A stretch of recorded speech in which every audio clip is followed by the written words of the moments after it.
À présent, détaillons l'argumentaire de notre proposition. Les paroles révolutionnaires de la Marseillaise apparaissent en décalage avec la réalité politique de la France, tant au plan interne qu'au niveau de sa politique extérieure. Depuis plusieurs décennies, nos gouvernements essaient de se positionner en leader démocratique, faisant campagne pour les droits de l'homme et la paix. Cette discordance entre les paroles de l'hymne national, qui est censé représenter l'état d'esprit de la nation qui le chante, et le niveau d'évolution de notre société n'est plus acceptable aujourd'hui.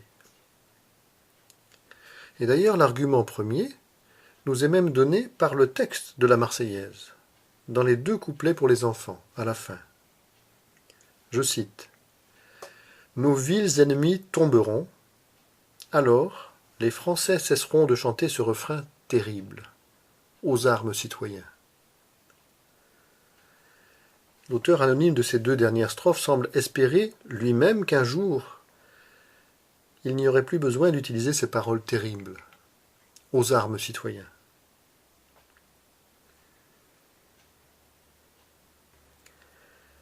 Cette proposition de refonte de l'hymne national est fondée sur quelques réflexions.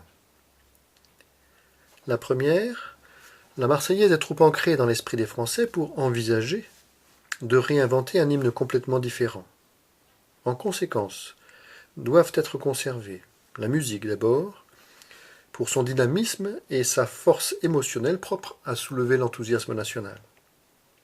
Et puis, la musicalité des mots du refrain de la première strophe, pour ne pas être rejeté d'emblée par les Français, plus spécialement ceux qui ont vibré ou souffert au nom de ce chant national. Deuxièmement, ce qui doit évoluer est essentiellement l'esprit du message, pour l'harmoniser avec les valeurs humaines actuelles. Ce chant n'est en rien le reflet d'une versatilité due à un effet de mode. Il est une adaptation à l'évolution historique de notre nation. Grâce au combat de nos anciens, la paix s'est installée sur la France et l'Europe. Cette volonté de paix doit aussi s'affirmer dans nos propos et dans notre chant national. Des paroles de haine génèrent la guerre. Un chant de paix peut contribuer peut-être à désamorcer une bombe.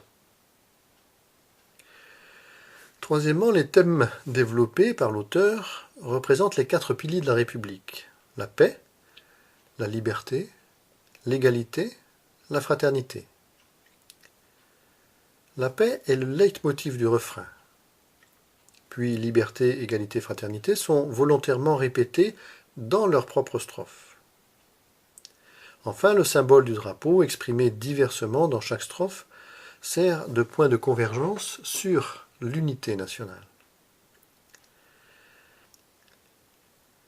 Ces 4 strophes suffisent, dans la mesure où l'esprit ne retient bien que l'essentiel. Il est préférable de chanter l'hymne national complet, environ 4 minutes, surtout pour enseigner à nos enfants les valeurs républicaines que nous souhaitons leur transmettre. Ces 4 thèmes sont assez universels pour ne pas vieillir ni devenir obsolètes au bout de quelques années. Voir, d'ailleurs, dans le texte de Rouget de Lisle, le paragraphe sur un certain monsieur Bouillet, devenu complètement hors sujet de nos jours, et surtout dans un chant national. Le style de l'ensemble est volontairement simple pour être éloquent à tous et rendre le texte facile à mémoriser. En conclusion, si l'on respecte la musicalité des phrases fondamentales et que l'on adapte le fond pour l'harmoniser avec les valeurs modernes de la République, ce nouvel hymne sera plus facilement accepté et beaucoup plus représentatif de l'esprit national. L'auteur est conscient des problèmes à surmonter pour réformer une telle institution, tant au plan constitutionnel que médiatique. Changer les mentalités demande beaucoup d'énergie, de temps et d'opiniâtreté. La carrière militaire de l'auteur pourra éventuellement contribuer à limiter les réactions négatives de certaines franges trop conservatrices. Cette réforme doit être comprise de tous et générer un grand débat national. Chaque Français désireux de voir cette évolution se concrétiser peut agir en synergie avec notre association nommée la Nouvelle Marseillaise.